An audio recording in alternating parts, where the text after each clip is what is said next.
On June 11, 2001, Timothy McVeigh, the man responsible for the devastating Oklahoma City bombing, spent his final hours in a federal prison in Terre Haute, Indiana.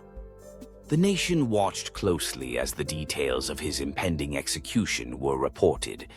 Amidst the gravity and controversy of his crimes, one particular detail drew public fascination: his choice of a last meal.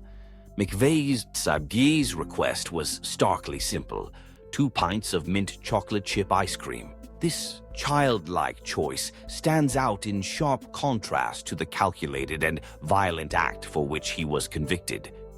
Mint chocolate chip is a flavor often associated with comfort, nostalgia, and innocence. It's a favorite among children, evoking memories of summer afternoons and family gatherings. Yet here it was, chosen by a man whose actions had shattered hundreds of lives and shaken the nation to its core.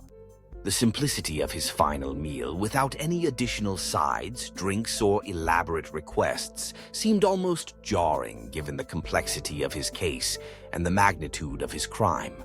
The tradition of granting a condemned prisoner a last meal is one steeped in history, often seen as a final gesture of humanity before an execution. Many choose extravagant or sentimental dishes: steak, lobster, fried chicken, or homemade favorites.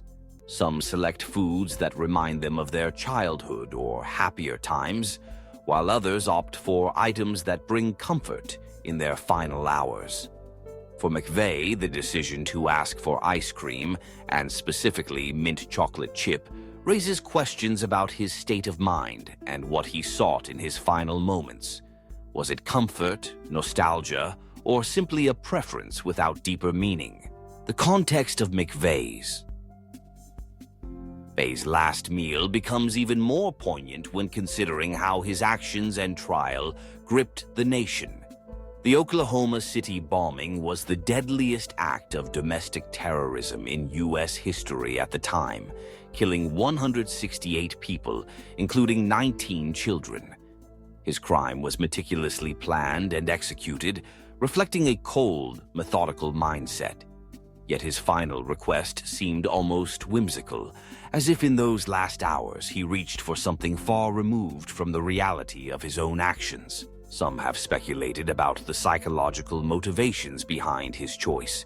Perhaps the mint chocolate chip ice cream represented a return to a simpler time, a moment of escape from the weight of the consequences he faced.